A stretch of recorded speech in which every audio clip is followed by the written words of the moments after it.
Welcome to this latest edition of Insights Malta Ghana series.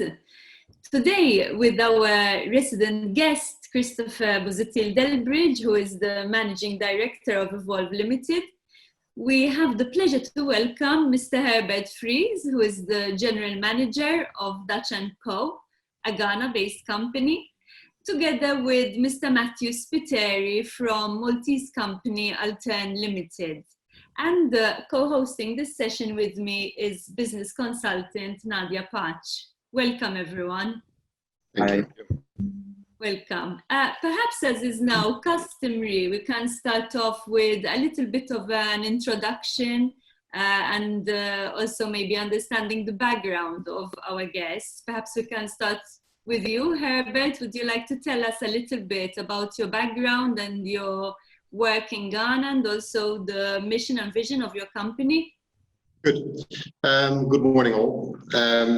My name is Herbert Friese. I'm the General Manager of Dutch & Company Limited, a company registered and based in Ghana since 1993. My background is hotel management. I was educated as a hotel operator, and I worked in a numerous amount of countries in the past, including Malta, where I lived and worked from 1999 till 2002 as the opening manager of the Golden Tulip Vivaldi Hotel in Pagerville. Wow. In 94, I lived in Ghana for 4 years. Left Ghana for a year in the Netherlands, then 4 years in Malta, 4 years in Tanzania. And then we decided privately to come back to Ghana in 2006 on a permanent basis. At that time, I was still employed with Golden Tulip Hotels as Vice President for Operations and Development for Sub-Saharan Africa. And in that period, I had a lot of dealings with real estate and obviously exploring the West African market very carefully. In 2010, I became independent and started my own company called Hotel Solutions. With that company, I did a lot of matchmaking between brands and investors and tourism opportunities in Ghana and West Africa. Established an award-winning 5-star resort in the western region of Ghana in Akazombo. And then the Ebola crisis started in 2013, which completely collapsed the hospitality market. And I was approached by a Dutch-owned company in Ghana that I knew already, Dutch & Co. And they were active in the renewable energy and energy efficiency field. So since then, I have been their general manager, driving the growth of the company. And our primary objectives are to reduce the demand of electricity in businesses by the use of LED lighting, and to increase the supply of electricity by solar energy. So we're now in 2020. In the meanwhile, we have installed close to 2 megawatts of solar in the renewable energy space in Ghana. And we have a wide network within the sub-region of West Africa and in Ghana when it comes down to projects on that basis. So glad to be part of this team. Fantastic. Remarkable evolution, Herbert. A lot of synergies, I think, with you, Matthew. Yes, definitely. Looking forward. Tell us a little bit, maybe also about your background and what your company does. So, hi everyone, Matthew Spiteri. I've studied engineering and specialized in renewable energy and sustainable technologies from the very start. We started Altern just over 11 years ago. Our focus has always been sustainability and renewable energy, with a focus on offering simple and effective solutions that are sustainable both environmentally but also financially. So we try and find the balance between finance and environmental sustainability. We have 3 main pillars. The first is research, where we develop future innovations. It's basically the fuel to our future products. The second is services, where we help companies, small and large, measure, manage, and implement solutions in the area of sustainability and energy. Locally, we've helped some of the largest companies. In Malta, we've worked with German-based companies, with Hungarian-based companies. We've implemented projects in offline through our base in Malta, both also in Riyadh, Saudi, and through these services, we help companies develop their projects in the most sustainable way, or measure the energy of their current building infrastructure to be able to manage their energy better. I myself am a certified ISO 50001 and 50002 energy auditor, and we try and use this knowledge together with software and experience to be able to implement such projects. Our third and final pillar is technologies, where we implement a number of sustainable energy technologies, mostly based in Malta. Our primary two largest technologies are solar energy, where we implement medium to large scale in the Maltese scenario PV projects. We've just completed our latest largest project of around 2.4 megawatts, where we also try to close the loop with regards to financial sustainability by also having a pool of investment partners and offer both the actual technological know-how, but also the financing for such projects. And the second major technology is LED lighting, quite in synergy with Herbert, where we started off having a range of products which are either imported or manufactured to our own design in Europe and Asia. We still have such ranges, but today we also use the infrastructure of our partners locally to be able to develop and manufacture lights locally. We've just launched, for example, a 1000 watt LED light, which replaces 2.2 kilowatts, some technicalities, sport lighting. So they're implemented into football pitches, sport grounds, large areas, to change current lighting into a more efficient LED lighting, with a product that is completely made and developed and manufactured here in Malta. And this is where we try and give our unique selling point, in the sense that we can be customizable without the need of immense high quantities, which is what Asia would request, or without the high costs which mainland Europe would request. So we try and fit in a bit into this niche, let's put it that way. Well done. Thank you. Interesting, Matthew. Very innovative as well, and also very much aligned with the overall direction. The climate is very much favoring sustainable solutions. So it's great that you're offering these also tailor-made solutions to the market. Yes, definitely. I believe a lot in balance and in the concept of, it is not true that one size fits all. So I believe that an array of technologies and solutions customized or tweaked for each specific scenario is the key to sustainability in the broad sense, be it financial, be it environmental and whatnot. So this is where we try and create systems which are slightly tweaked or customized for each specific scenario. I like where this is going. I think that, like you, I think that one size fits one. Yes, so correct. 100%. Maybe very few know that over a quarter of a century ago as well, my passion for science started with alternative energies. I built a solar-powered lift at the time. Okay, interesting. Had to teach myself microelectronics. And even one of the largest research centers, I think, and best well-equipped research in the world on photovoltaics is in Marsaxlokk in Malta. And actually it was my company that supplied most of the equipment there and after sales. So we're quite tied to the photovoltaics and the alternative energy space. I also like something that Mr. Friese said, and even you mentioned, about collaboration, about evolution, and about working together and growing and giving a complete solution to your customers. You mentioned financing, for example, as well. this is something that we are seeing even post-COVID, and people need to do projects and maybe are lacking the financing part. So why not offer and bring companies together that can do alternative things to offer one solution to the customer? So, but I'm sure that we can delve into this type of discussion further down.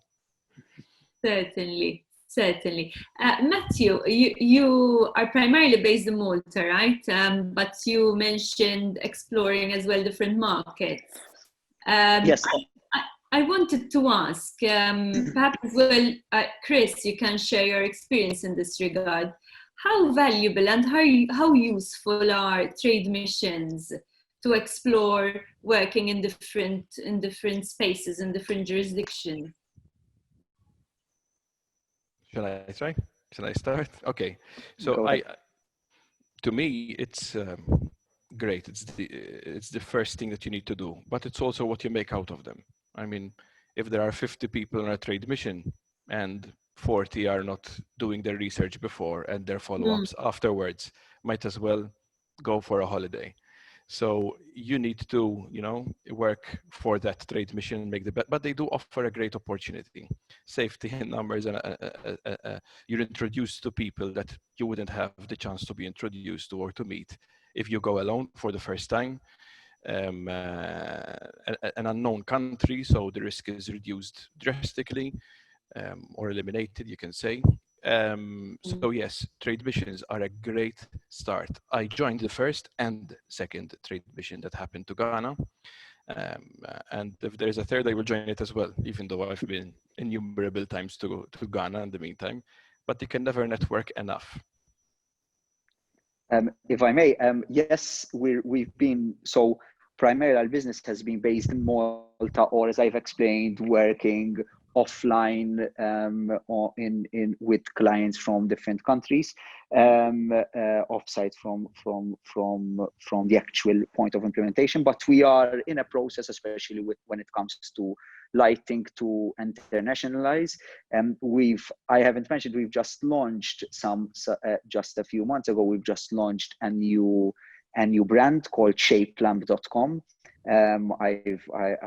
I've mentioned this a bit, which gives it's basically an online platform which gives the opportunity to anyone across the globe to design their very own light fitting. So we've developed a 3D software which gives you the possibility to design your own thing within set parameters, and ordering it anywhere in the globe, and basically us manufacturing it and receiving a flat pack which is then assembled by yourself, giving the opportunity of democratization of design, let's put it that way.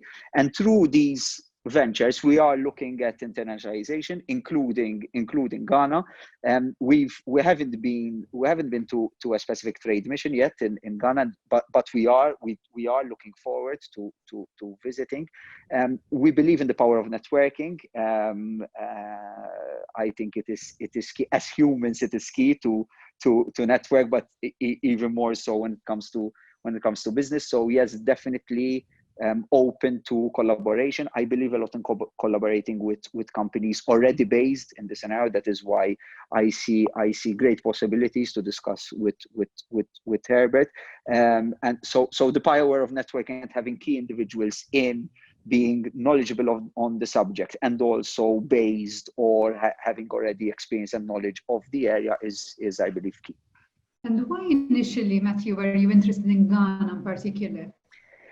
Well, there are a number of points. So first of all, we see it as a natural step into the African market, be it language, be it sun. I have to be completely honest. I visited Ghana back in 2012 or 2013, originally to look at the current the local scenario when it comes to solar energy and sustainability, but then it was put aside for a number of reasons. But we see it as a natural step into Africa because, as I've explained, language, political stability, the British colony history tends to have, let's put it that way, impose a certain structure which is relatively gives a bit of similarities to the Maltese system. And so these are all important steps. We also see a possible opportunity when it comes to on the broad sense, nationalization of manufacturing. So whilst certain manufacturing today can only happen in Asia because of cost, because of infrastructure, we believe that Africa can also be a closer to home manufacturing point when it comes to global internationalization. This is me looking on the medium long term, but I see an opportunity there, and I see also that especially the European companies are also moving into nationalizing certain supply chain productions because of what has happened in the past months with COVID, for example. So there are a number of opportunities that I see in Africa, and Ghana, I believe, is a natural step. Interesting.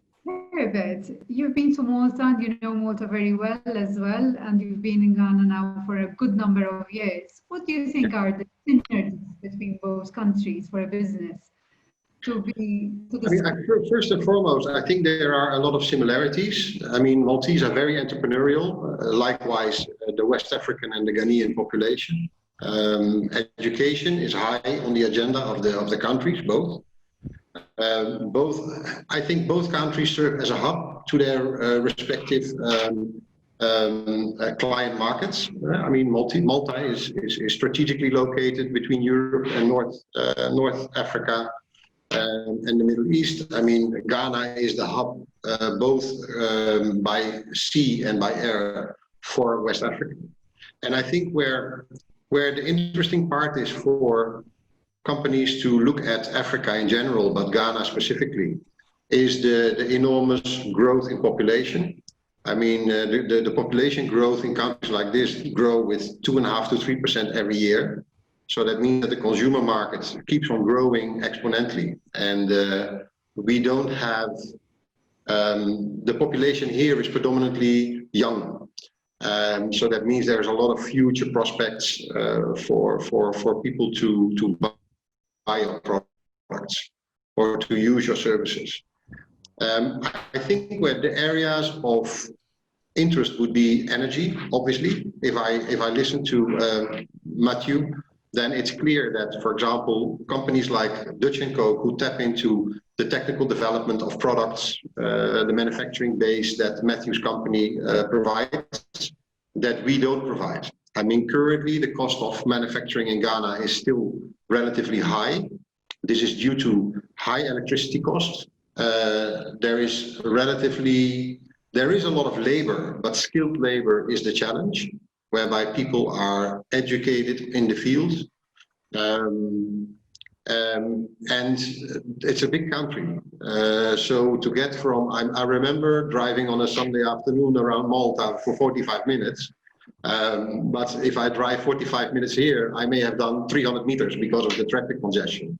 So energy is one. Tourism is definitely another area. I mean, the Maltese are masters in hospitality, and this is not because of you guys, but I have experienced it myself. Never understood really why Dutch people needed to come to Malta to operate a hotel, to be very honest with you, because we could learn something from the Maltese there. And I think, especially on the culinary and the food and beverage side, and on the, I would say on the rooms division side, I think for Maltese professionals to come to Ghana and be part of the growth of the tourism industry would be tremendous. I've tried to get the Corinthia group to come to Ghana. I've tried to get some other people to come to Ghana. One day it will happen. Another area here is textile. The textile industry in Ghana and West Africa is very big. However, the textile industry here is not a ready-made product that you buy off the shelf. People here make their own clothes, or have a cloth maker that makes it for them. And I think that there is some brands like Vlisco and Woodin who have now entered into fabric manufacturing and dyeing fabrics to making ready-made garments for people to buy at their own size and wear. And it's a big success. And it shows that especially the younger generation looks for that kind of solution, to have ready-made products readily available by hand. And the oil and gas industry. I mean, Ghana is recently new in the oil and gas industry, but has the legal framework is good. So I think it allows companies that have an offshore or a maritime nature to do something. And there is one Maltese company relatively successful here called Hands-On. And they started recently, but they have made their way into the port, into the transport sector. And it looks like they're growing quite fast within the West African region. So I'm glad to see that. Amazing. Sounds like there's a lot of opportunity. There is. Herbert, just also to build on something which Matthew mentioned earlier, the idea of establishing a collaboration as an operator that's coming from outside Ghana, establishing a collaboration with somebody who's already there rather than going in and setting up on your own. What would you say are the benefits of that approach? I mean, Ghana has a good investment climate in the sense that everything is well organized. So from your trade mission, you would go to the Ghana Investment Promotion Center, to the respective embassy, which you have a Maltese embassy here now since I think about a year and a half. That is very active. So the framework is there. What is not there is very often the experience on the ground. So what you read in the investment brochures and what you read on the internet is for a very large part absolutely facts and statistics. However, every businessman, when he wants to invest, they want to have up-to-date statistics in order to prepare their business plan, prepare their projections. And this is where it could be better. I know that this particular government is working very hard on digitalizing most of the services. That also allows them to create database to share with future investors. Now, we have come across a lot of people that have great ideas, great opportunity, and sometimes experience that we lack. And of course, then it would be a complementary way of working together. What we don't like as established businesses is people that would like to link up with us, to learn from us, to be opening up to our network of people, to basically to learn how to walk and run in Ghana, and then suddenly start their own businesses, which is what happens most of the time. So I think the ethical side of doing business is very important when you do matchmaking in this sense. Collaboration is definitely needed, and it's not only from a technology transfer perspective, but also Matthew mentioned financing. I mean, cost of financing in Ghana is ridiculously high. I mean, the average rate of lending is about 23% interest in your principal sum.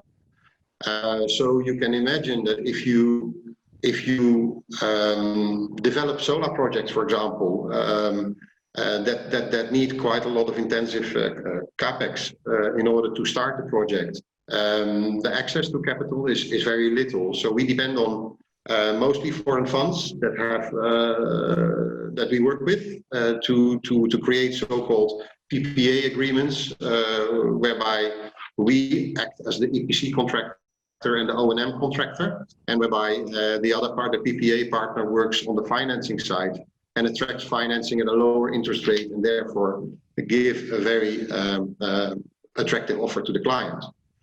I think collaborations would be advisable, considering the fact that countries like Ghana are amazing countries with amazing opportunities and great people to work with, but there's always the risk of the unknown and the risk of being taken advantage of.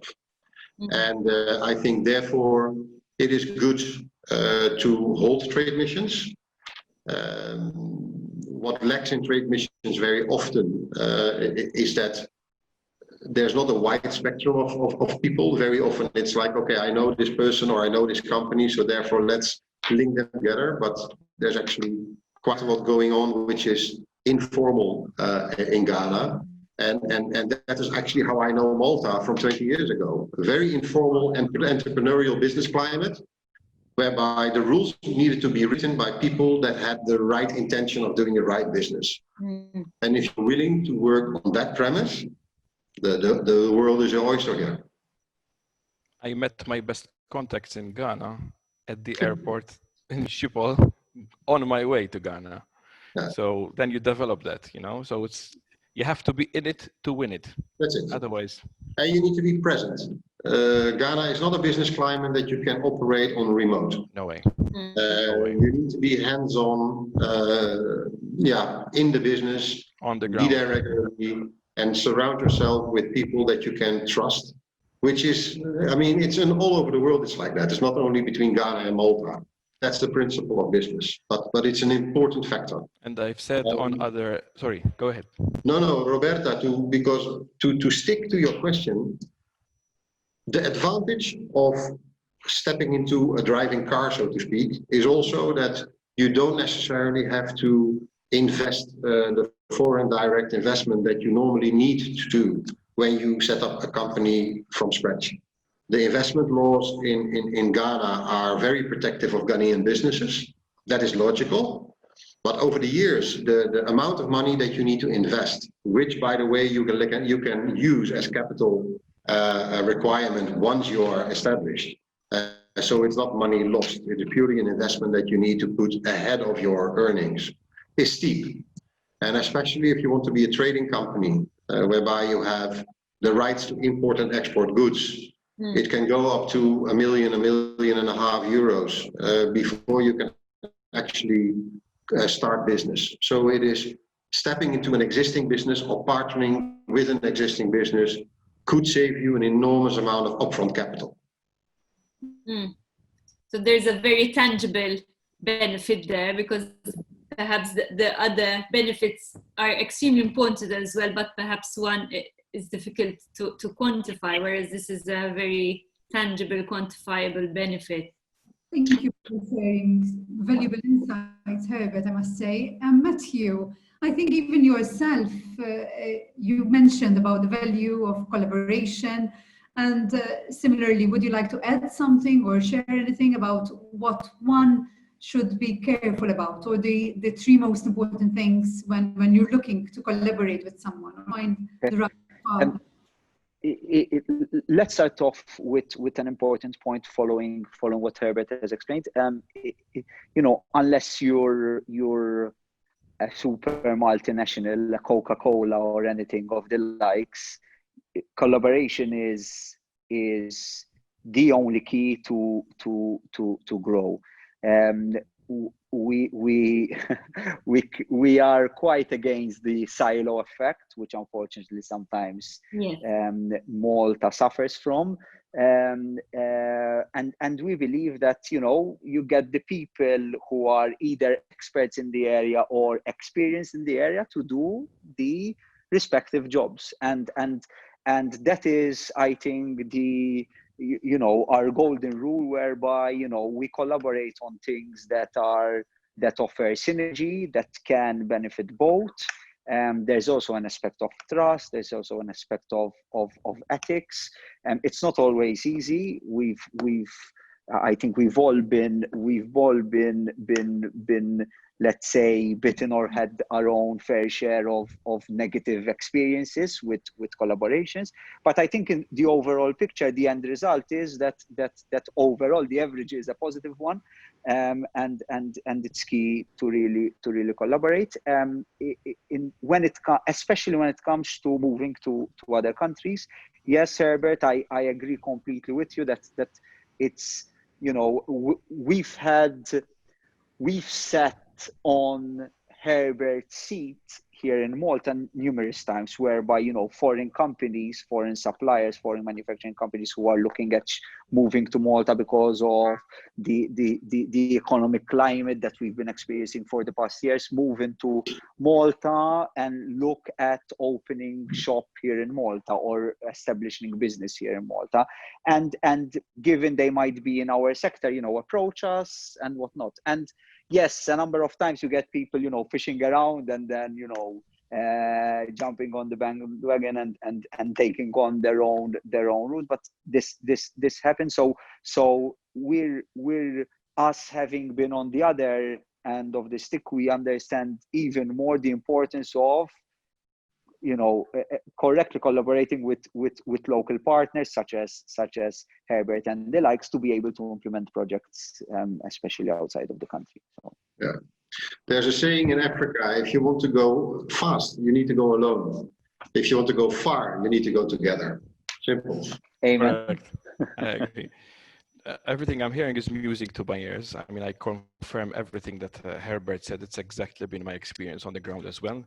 Having the right partners, the investment, how to come into the market.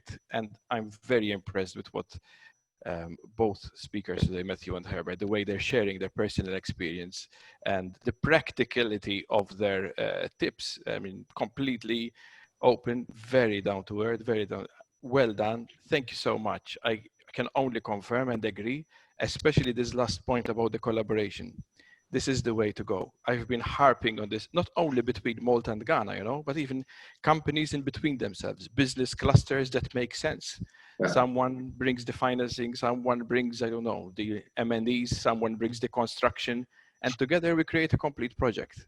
Of course, that is the way to go. And if we have to look at it, I've said it before, COVID has been an accelerator of this. It's an opportunity for us to open our eyes to what lies around us and remove this insularity that is a mindset that will not get us anywhere.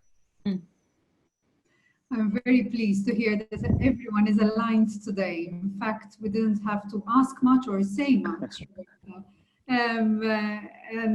Chris, they must have heard our conversation, because just yesterday we had exactly the same conversation and the same chat about collaboration and the importance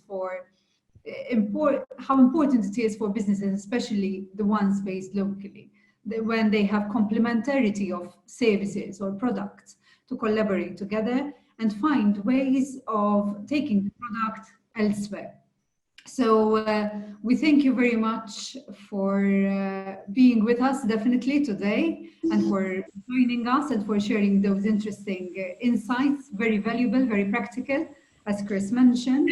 And obviously we hope to meet up very soon and to visit Ghana as well, and come and visit you, Herbert, in Accra. That would be great. Let me know. I'll be there in a few weeks. I'll see you. Thank you. Good. Thank you. Thank you. Fantastic. Thank you all for the time. Thank you so much. Thank you very much. Thank you for joining us this afternoon. There are challenges that also precede COVID. Businesses that do not adapt to changing situations, they fall down. Ghana always offers opportunity to the outside world.